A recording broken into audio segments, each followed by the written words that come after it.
কাউকে কর্জে হাসানা হিসেবে টাকা ধার দিলে সেই টাকার কি জাকাত দিতে হবে?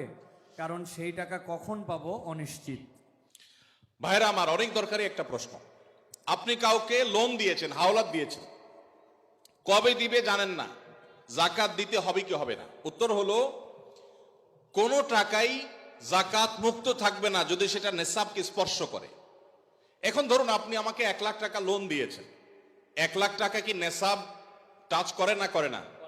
করে। 85 গ্রাম রূপা কেনার মতো টাকা থাকলেই নেসাব হয়ে যায়। তো 1 লাখ টাকায় 85 গ্রামের বেশি রূপা কিনা যায়, অতএব এটা নেসাব। নেসাবের মধ্যে যেহেতু আছে, অতএব এই 1 লাখের জাকাত কাউকে না কাউকে দিতে হবে। এখন টাকাটা আমি লোন নিয়েছি আর উনি আমাকে লোন দিয়েছেন। এখন যদি বলেন যে আমার জাকাত দিতে হবে, তো আমি তো টাকার মালিকই না, টাকা তো ওনার। তো এই জন্য যিনি লোন দিবেন জাকাত তিনি দিবেন। এখন একটা প্রশ্ন হয়, ভাই এটা কোনো কথা হলো?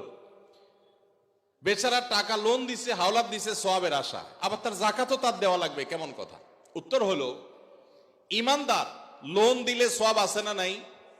কিরকম সওয়াব ধারণা আছে? কে বলতে পারেন লোনের সওয়াব কি? কি সওয়াব বলেন তো? মাশাআল্লাহ মাশাআল্লাহ, এলাকায় মানুষ দেখা যায় বেশ কোরআন হাদিসের ইলম রাখেন।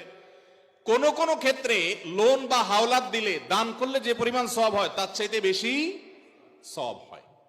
এখন একটা প্রশ্ন ওঠে, এটা আবার কেমনে? দান করে দেওয়া মানে তো একসাথে দিয়ে দেওয়া, লোন দেওয়া মানে তো দিলাম আবার নেওয়ার জন্য, তো সওয়াব আবার বেশি কিভাবে হয়? সেটার ব্যাখ্যা হলো, ধরেন ওনাকে আমি 10 টাকা দান করলাম, ওনার দান দরকার, কিন্তু ওনার দানটা কেন দরকার?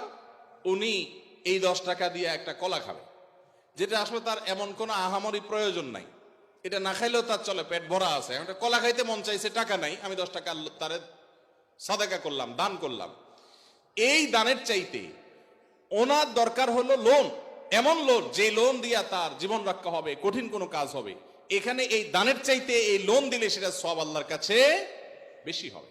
আরো বিভিন্ন ব্যাখ্যা হাদিসের আছে। এই জন্য ভাইরা, লোন যে দিবে সে তো সওয়াব পাবে, বিধায় জাকাত দেওয়ার কারণে তার যে টাকা কমতেছে এতে তার হারাবার কিচ্ছু নাই, এই জন্য তাকেই জাকাত দিয়ে যেতে হবে। এখন কথা হলো, পাওয়ার সম্ভাবনা নাই। যদি এমন হয় যে পাওয়ার সম্ভাবনা, তাহলে জাকাত আপনাকে এখন দিতে হবে না, একসাথে পাইলে যে বছরে জাকাত দেন নাই সেগুলো দিতে হবে।